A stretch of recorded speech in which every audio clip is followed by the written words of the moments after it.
राजा अद्वितीय सिंह के राज्य में हर ओर खुशहाली थी। प्रजा सुखी थी, व्यापार फल फूल रहा था और शत्रु भी राजा की वीरता से भयभीत रहते थे।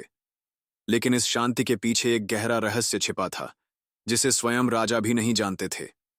एक दिन महल के पुराने तहखाने की सफाई के दौरान कुछ सैनिकों को एक रहस्यमयी द्वार मिला। यह द्वार लोहे का बना हुआ था और उस पर एक प्राचीन लिपि में कुछ अंकित था। जब राजा को इसकी सूचना मिली तो उन्होंने राज्य के सबसे ज्ञानी पुरोहित को बुलाया। पुरोहित ने लिपि पढ़ते ही घबराकर राजा से कहा, महाराज, यह कोई साधारण द्वार नहीं है। यह उस शापित खजाने की रक्षा करता है जो सदियों से बंद पड़ा है। इसे खोलने वाला या तो अपार धन संपत्ति का स्वामी बनेगा या फिर अपने विनाश का कारण बनेगा। राजा अद्वितीय सिंह ठहरे, साहसी और जिज्ञासु। उन्होंने निर्णय लिया कि वे स्वयं इस रहस्य की गहराई तक जाएंगे। उन्होंने अपने विश्वस्त मंत्रियों और कुछ योग्य सैनिकों को साथ लिया और उस द्वार को खोलने का आदेश दिया।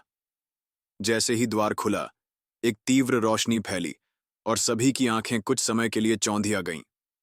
द्वार के पीछे एक विशाल कक्ष था, जिसमें बेशुमार सोने चांदी के सिक्के, बहुमूल्य आभूषण और अज्ञात धरोहरें भरी पड़ी थीं।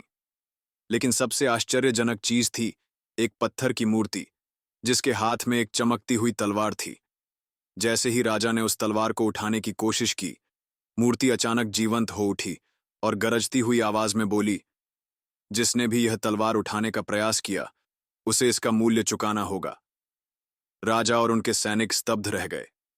मूर्ति ने अपनी तलवार उठाई और हवा में लहराते हुए कहा, यह तलवार केवल एक सच्चे और न्यायप्रिय शासक की हो सकती है, लेकिन इसे पाने के लिए तुम्हें अपनी नीयत सिद्ध करनी होगी। तुम्हें 3 कठिन परीक्षाओं से गुजरना होगा।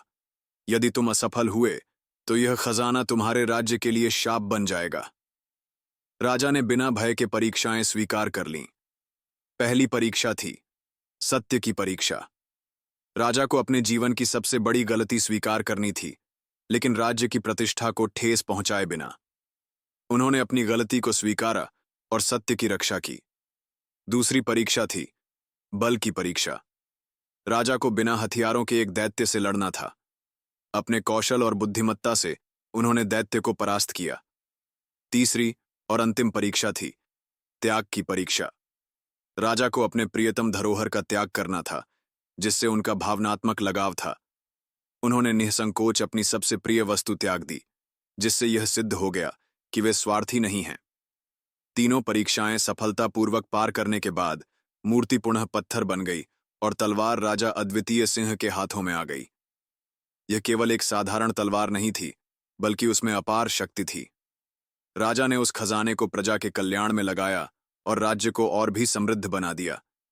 लेकिन कोई नहीं जानता था कि वह तलवार अब भी महल के गुप्त कक्ष में रखी थी और राजा के बाद किसे उसका उत्तराधिकारी चुना जाएगा, यह अब भी एक रहस्य बना हुआ है।